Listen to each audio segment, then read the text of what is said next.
our special series, Tricks of the Trade. Americans spent an astonishing $8 billion last year on dry cleaning. But are you getting your money's worth? We went in search of answers with the help of one of the best cleaners in New York City and StyleBakery.com's Allison Dayette.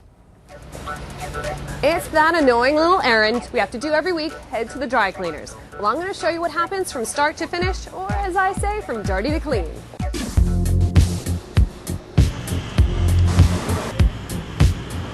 We're here at Meurice Garment Care, where all the cleaning happens.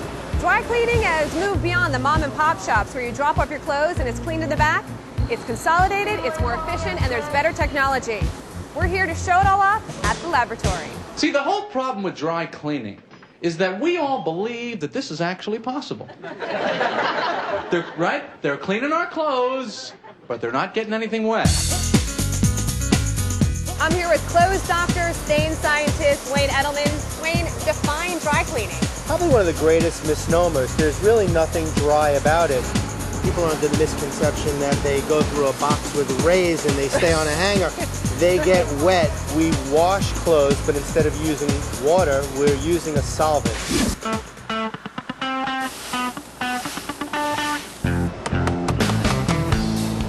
Simple tip, need to dry clean a skirt, a jacket, or a pair of pants from a suit? Always bring in the full suit to be dry cleaned. That way, the colors always match.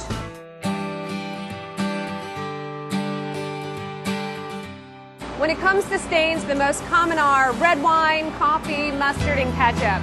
So here's the tip.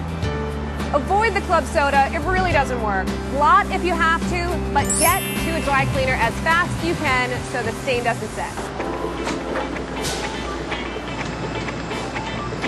All right, Wayne.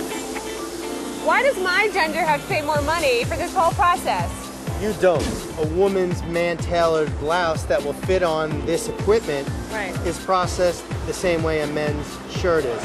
This happens to be a woman's man-tailored blouse, but it has pleating, darts, ornamentation, that we could not press it on this assembly line, so to speak, equipment.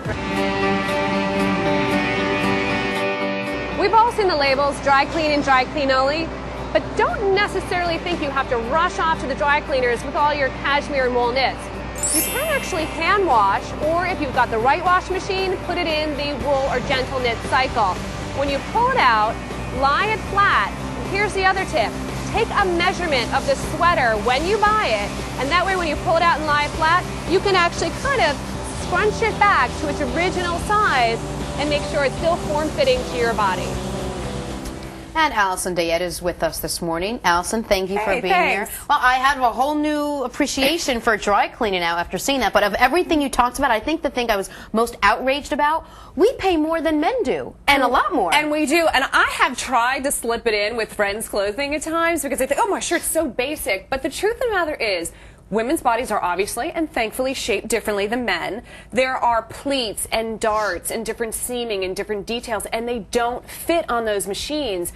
And Wayne Edelman had said it could cost up to $65,000 to buy a new machine, and then even still, it wouldn't fit all the women's shirts properly. You would just think that with the technology we have today, we find a machine that, I don't know, washes our clothes a little bit differently. Get around to fitting my several different designers that I wear, please. Right? Exactly. Okay, so now here in New York City. But generally it is just for shirts. Generally the rest for suits and things like that do cost the same as But then with suits, you say bring them both in at the same time. So the color, I did not know so that. You don't lose out on the color. As far as how to pick the perfect dry cleaner, if you live here in New York City, there's a dry cleaner every 35 feet. It's like the Starbucks of dry cleaning. Exactly. But in any big city, you'll find that. How do you know what to look for when you're looking at a dry cleaner? Word of mouth. Ask other people. You know, find someone who dresses well and say, where do you go for your dry cleaning? And generally, a lot of times, a good dry cleaner has a good tailor as well. And also, when you're buying a suit, a great dress, ask the retailer where they get their items taken care of as well. Okay, now this is interesting. You always get your cleaning back in one of these bags with the hanger. You don't like the bags or the hanger. Now tell me why. Well, first off, this can just hold in. All right, we dropped out the dry cleaner. We think it's all clean, but sometimes someone might get a little smelly in their clothes, and the older the garment is, the steam, the heat brings it out, and this is just going to hold that smell in.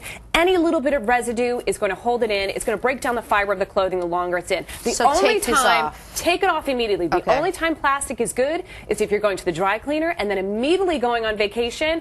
throw it in your luggage, and it becomes, this bit of air becomes like a great suction or cushion for iron, you know, so you don't have to iron when you get there. And we only have a little time left. Tell me why you don't like to keep clothes on metal hangers. Well, because they disfigure the actual item. Suddenly, you know, coats, you need specific hangers. Your clothes need specific hangers because suddenly the wire breaks into the shoulder and creates this weird indentation in your clothes. Excellent. You dress great. Can I ask where you get your dry clean done? Just kidding. I'll ask you in a commercial break. Allison, thank you so much for joining us.